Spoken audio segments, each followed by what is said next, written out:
Hello everyone. Today we will solve from question number 13 of exercise 20A class 7th RS Agarwal math. इससे पहले दो video में 1 to 12 तक के क्वेश्चन कंप्लीट कर चुके हैं, जिसका लिंक आप ये जो आई बटन देख रहे हैं यहाँ मिल जाएगा और मैं नीचे डिस्क्रिप्शन बॉक्स में भी दे दूंगा। And the question 13 is the area of square field is half hectare, find the length of its diagonal in metre. Metre में निकालनी है, हमें एरिया देखा है हेक्टेयर में, तो चलो करते हैं। एरिया ऑफ स्क्वायर फील्ड ये हमें देखा है हाफ हेक्टेयर, तो आपको ये मालूम होना चाहिए कि 1 हेक्टेयर कितने स्क्वायर मीटर के होता है। 1 हेक्टेयर होता है, हेक्टेयर क्या होता है 100 बाई 100 का स्क्वायर समझ लो, वो हेक्टेयर का 1 हेक्टेयर का होता है, यानी कि कितना हो जाएगा 10,000 स्क्वायर मीटर। तो इसको मीटर में कन्वर्ट कर लेते हैं। तो area of square field half into hectare, और 1 हेक्टेयर किसके इक्वल है 10,000, तो 10,000 2 से ये हमने कैंसिल कर दिया, 2 5 या 10 1 2 3 यानी कि 5,000 आया।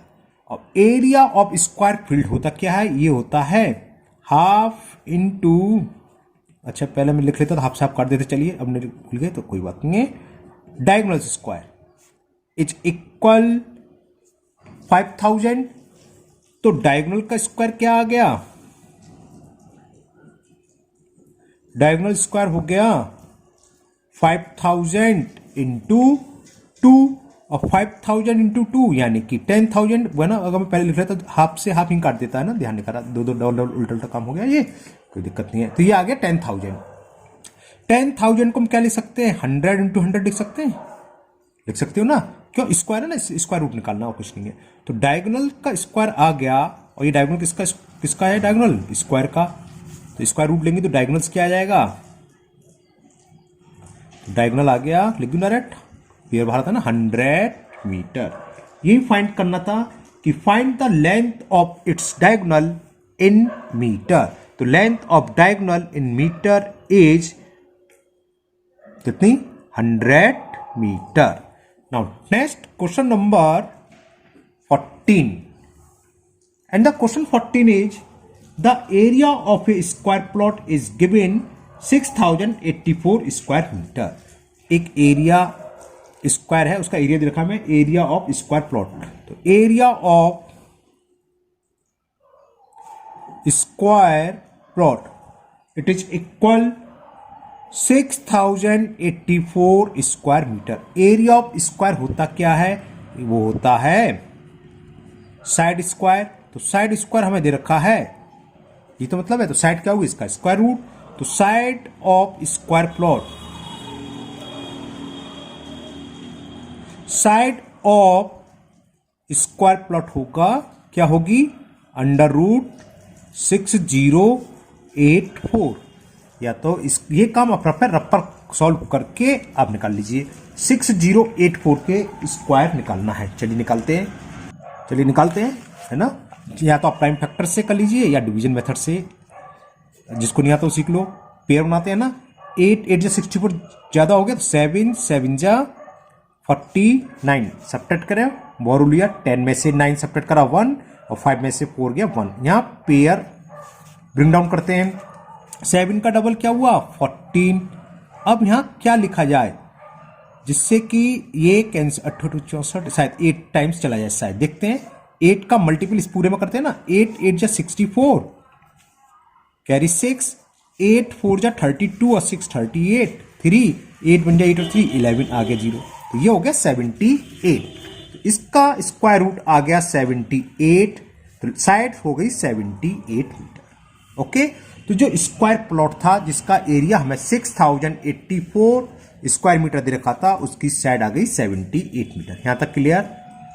अब जरा आगे पढ़ता हूं सवाल, ये करा है find the length of the wire which can go 4 times along the boundary the plot.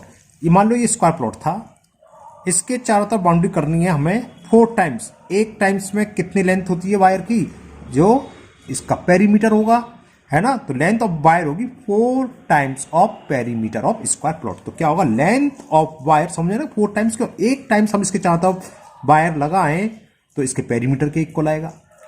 2 times लाएंगे तो 2 इंटू पेरीमीटर।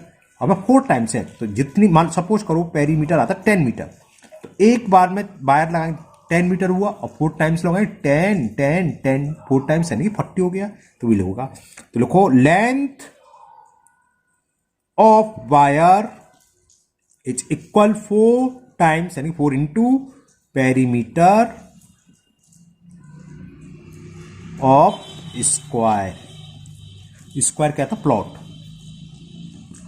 तो ये हो गया 4 इंटू, और पेरीमीटर क्या, तो 4 इंटू साइड्स, 4 इंटू साइड्स कितनी आई है, 78। 4 4 जा 16 इंटू 17 8, आप डायरेक्ट भी लिख सकते थे रफा करके। 16 8 जा 128, कैरी कितना 12, और 16 7 जा 112, और 12 124,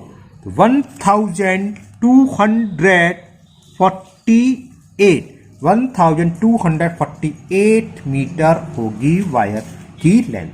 यही पूछा था कि find the length of the wire, और कौन सा वायर क्या करा जिसको हमने चारों तरफ कितने टाइम्स, 4 टाइम्स करा।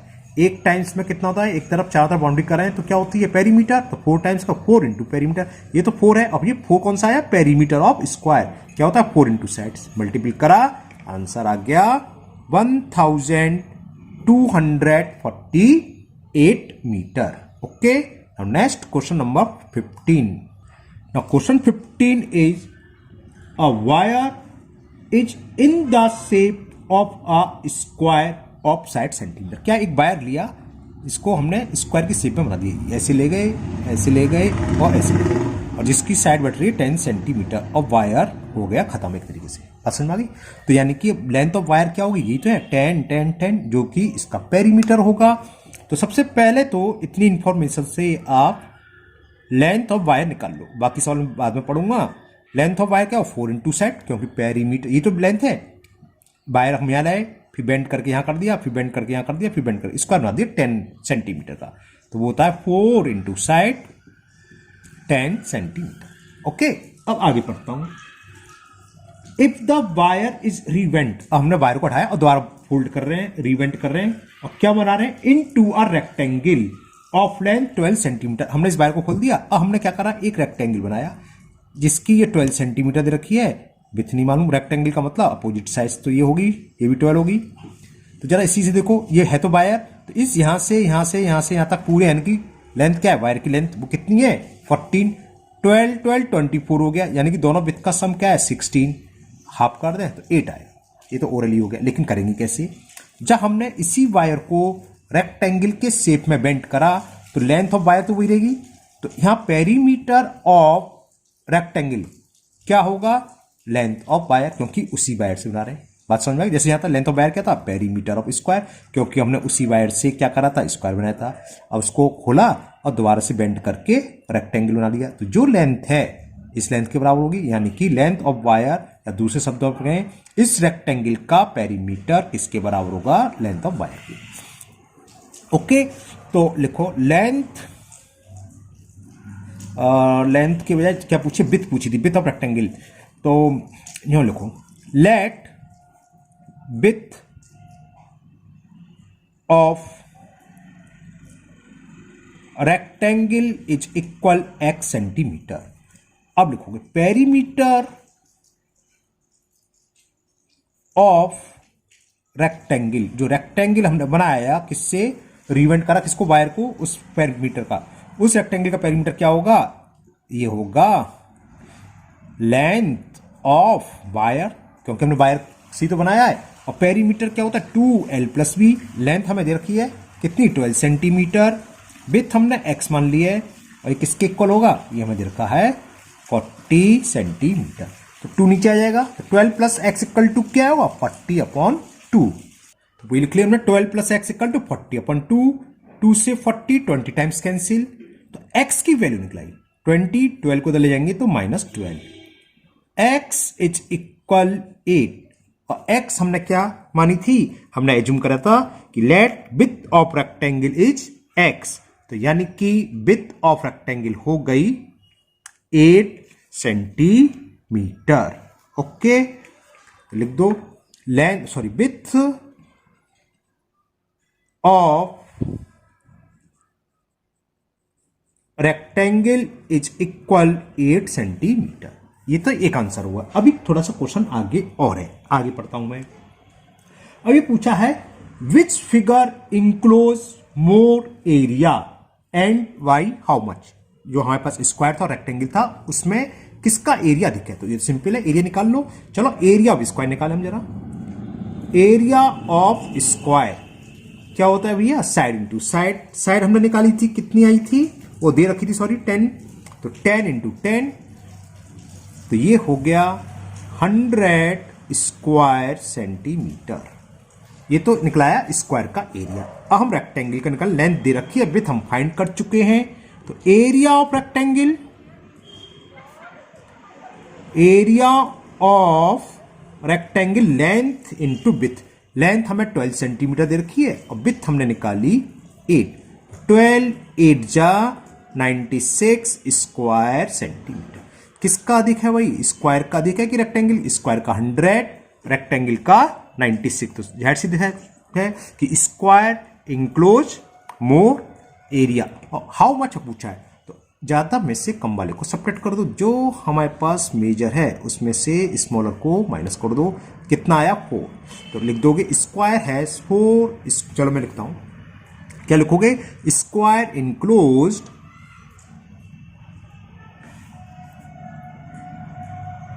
कितना 4 स्क्वायर मीटर, सॉरी सेंटीमीटर, तो 4 square centimetre of more area.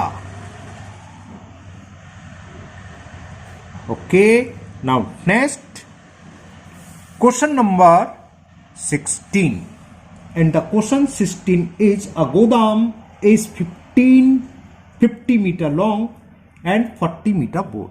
एक गोदाम बना हुआ है जिसकी लेंथ 50 मीटर दे रखी है और विड्थ दे रखी है हमें 40 मीटर, है ना। ओके, अब आगे पढ़ते हैं क्वेश्चन नंबर 16। अच्छा, find the cost of white washing its 4 walls and ceiling at 20 rupees per square metre. तो इस गोदाम के हमें चारों तरफ बाउंड्री, चारों तरफ वो करनी है क्या, व्हाइट वॉश। तो ये पूछा है, और गोदाम 15 मीटर लॉन्ग, इसमें हाइट और देनी चाहिए थी, तो ये क्योंकि ऐसे है, गोदाम मतलब आपका जैसे रूम हो, जिस रूम में आप बैठ के पढ़ रहे हो, गोदाम वही तो होगा, रूम की शेप यानी कि क्यूबॉइड ये बनेगी, है ना। तो ये तो हमें विड्थ हो गई 40, ये इसकी हो गई, और हाइट और चाहिए, हाइट होगी, देखते हैं, हाँ 10 मीटर हाइट, और ये हाइट दे रखी है हमें 10 मीटर। ये जो हाइट है ये विड्थ है, ये लेंथ है ना। हाइट दे रखी 10 मीटर, लिखता हूं मैं, चलो लेंथ को हम स्मॉल एल से रिप्रेजेंट करते हैं, तो बताइए आपको, लेंथ हमें दे रखी है 50 मीटर, विड्थ यानी कि बी ये हमें दे रखी है 40 मीटर, और हाइट ऑफ गोदाम ऐसे लिख लेना पूरा, आपको लिखना चाहो और जल्दी लिखना हो तो एल बी एच लिख सकते हो, ओनली 10 मीटर। अब देखो इस वॉल का एरिया, ये फॉर्मूला होता है, एरिया ऑफ 4 वॉल्स क्या होता है, मैं लिख देता हूं। हमें करना क्या है, यहां पेंट करना है, इसके अपोजिट वॉल्स में करना है, इस वॉल पर पेंट करना है, और इसके अपोजिट इस वॉल पर करना है। तो चारों वॉल पर ऊपर सीलिंग, ये क्या है गोदाम की लेंथ, और ये क्या है विड्थ, तो ऊपर सीलिंग किसके बराबर होगी, एल इंटू बी के बराबर, है ना। तो एरिया ऑफ 4 वॉल्स निकालो। एरिया ऑफ 4 वॉल्स का ये फॉर्मूला होता है, मैं लिखता हूं आपको, area of 4 walls 2L + V into H। एक तरीके से पेरीमीटर में हाइट से मल्टीप्लाई करते, कौन सा पेरीमीटर, फ्लोर का। खैर से छोड़िए, फॉर्मूला है ना, वैल्यू पुट करो जरा। तो ट्वाइस लेंथ, लेंथ कितनी दे रखी है हमें 50 मीटर, विड्थ कितनी दे रखी है 40 मीटर, इंटू H कितना है 10 मीटर। तो क्या हो गया 2 इंटू 50 + 40 कितने होते हैं भाई 90, इंटू 10, 2 9 जा 18, और ये 2 0। इतने स्क्वायर मीटर तो एरिया हुई किसका, क्या बोलते हैं, सिर्फ 4 वॉल्स का। तो चारों तरफ हमने व्हाइट वॉश करी इतने स्क्वायर मीटर में। अब सीलिंग का, छत की बात चले, देखो आप जहां बैठे जिस रूम में, ऊपर देखो छत की तरफ देखे है ना, अब नीचे फर्श देखो तो वही एरिया होगा जो फर्श है सेम होती है ना। और एरिया कैसे निकालेंगे, ऊपर की छत आपको दिखाई दे रही है कैसी शेप है, ये कैसी शेप है, रेक्टेंगल की, और रेक्टेंगल का एरिया क्या होता है L × V। तो एरिया ऑफ सीलिंग में करवा रहा है व्हाइट वॉश, एक मिनट में देख लूं, वॉल एंड सीलिंग, हाँ, तो एरिया ऑफ सीलिंग दोनों निकाल दो और लास्ट में क्या करेंगे, इन दोनों को ऐड कर देंगे। तो एरिया ऑफ सीलिंग क्या हुई, L × V, लेंथ कितनी है 50 और विड्थ कितनी है 40, 50 × 40 तो कितना आ गया, 5 4 या 20 और 2 0, ये इतने स्क्वायर मीटर। तो total area for white wash क्या हो गया, ये तो क्या था वॉल्स में करना है चारों दीवारों पर, और सीलिंग में ये तो क्या था, find the cost of white wash its 4 walls and ceiling. तो पहले total area for white wash निकाल लूं मैं। Total area of white wash कितना होगा, area of 4 walls that is 1800 metre, और 2000 तो कितना हो गया 3800 स्क्वायर मीटर। तो ये क्लियर हो गया कि 4 वॉल्स और सीलिंग को मिलाकर कुल इतना एरिया हमें व्हाइट वॉश कराई। अब कॉस्ट निकालनी है, कॉस्ट के लिए दे रखा है 20 रुपीज पर स्क्वायर मीटर। एक स्क्वायर मीटर की कॉस्ट 20 रुपीज है, तो इसकी क्या हुई 20 से मल्टीपल कर दें, समझ में आ गया ना। आपको एक स्क्वायर मीटर कराना 20 रुपीज, 10 कराओगे 200 दोगे, या 3 कराओगे तो 20 × 3 60। हमें कराना इतना एरिया व्हाइट वॉश है, तो कॉस्ट क्या होगी, तो लिख दो cost of white washing, cost of white washing 20 का मल्टीपल कर दें हम 3800 में, तो 1 2 3 30 तो ये आ गए, और 2 का मल्टीपल 2 8 या 16, कैरी 1 2 3 या 6 और 7, तो 76,000 रुपीज व्हाइट वॉश की कॉस्ट आएगी। ओके, इस वीडियो में हम इतने ही क्वेश्चन करेंगे। कुछ प्रॉब्लम हो गई है, थोड़ी सी टेक्निकल प्रॉब्लम हो गई है, वीडियो अपलोड करने में 3 दिन से वीडियो बना रहा हूँ, और अपलोड करने से पहले वो इरप्ट हो जाती है, तो इसलिए मैं छोटी वीडियो बना रहा हूँ, है ना। आपने देखा होगा 2-3 दिन से वीडियो भी अपलोड नहीं, इसी कारण। अब ये भी पता चले, बन तो गई है, अब अपलोड से पहले इरप्ट ना हो, ना। ठीक है, चलिए, मुझे उम्मीद है आप लोगों को समझ में आ गए होंगे 4-5 क्वेश्चन जो आज करे हैं। अगर आप लोग पहली बार चैनल पर आए तो चैनल को सब्सक्राइब करना ना भूलें, साथ ही साथ बेल आइकन को जरूर पुश कर लें, जिससे कि इसके आगे का पार्ट जब भी मैं अपलोड करूंगा वो आपका मिस नहीं होगा, उसका नोटिफिकेशन आपको मिल जाएगा। और आपकी जो भी प्रॉब्लम है, जो भी डाउट है, उसको आप कमेंट बॉक्स में कमेंट करिए, मैं उसको दूर करने की पूरी कोशिश करूंगा। फिर मिलते हैं नेक्स्ट वीडियो में। Thank you, have a nice day.